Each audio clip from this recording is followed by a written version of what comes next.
Hi, I'm Lisa Kavanagh and I'd like to explain to you a little bit about my treatment. I'm an acupuncturist by training, so I've worked with people, but I also grew up with horses, so I'm at the point now where I'm combining my acupuncture training with my love of horses. Now, I've loved horses all my life and I've loved treating people and acupuncture all my life, but I was at this real standstill of how do I communicate with a horse? How do I diagnose a horse? How do I know where it's sore? And that was a real stumbling block for me, and then I discovered kinesiology.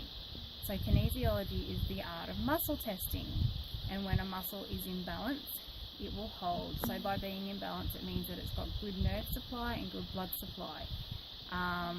Muscles that are not in balance may not be getting the nerve and blood supply that they need, or they may be tight, inflamed, sore or stressed. So usually in the world of kinesiology we have muscles that are overworking and we have muscles that are underworking. So usually in a scenario where something's underactive, it's not getting the nerve supply or blood supply that it needs, so that means that the other muscles have to work twice as hard to compensate. They then get sore, tight and inflamed. So even in my people clinic, people would come in and say, oh, I've got a sore back.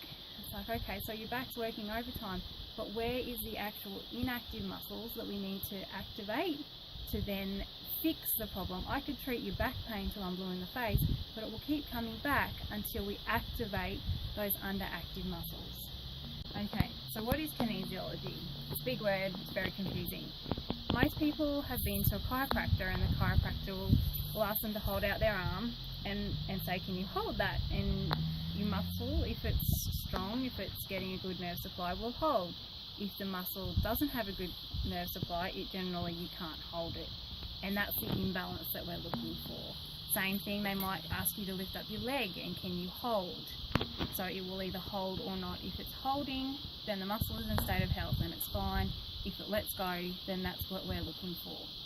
So I'll go through and test 98 muscles in a horse, 49 muscles on each side, and that'll give me a really good idea of where the imbalances are, what I need to work on, where the pain will be, where the inactive muscles are that we need to reactivate, and then I use my acupuncture to relieve the inflammation and stimulate nerve supply.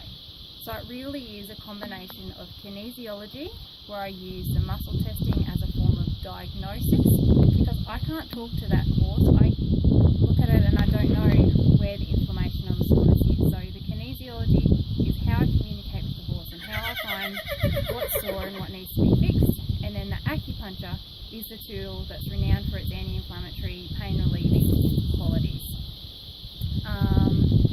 So with the horses, I actually need to take it one step further, because I can't ask them to hold out their hand or lift up their leg. So what I do, I put my hand on those muscles. So of those 98 muscles, I'll put my hand on them and the energy travels through the horse to myself and I will muscle test myself. So that's a locked muscle. When I run down to his lat dorsi, that's not a locked muscle. That's a muscle that I will need to go back and work on. His QL is fine. His fascia is fine. His hamstrings are not. So I'll go through and record all of those, and that's how I'll work out where I need to treat in order to make the horse at balance. Thank you.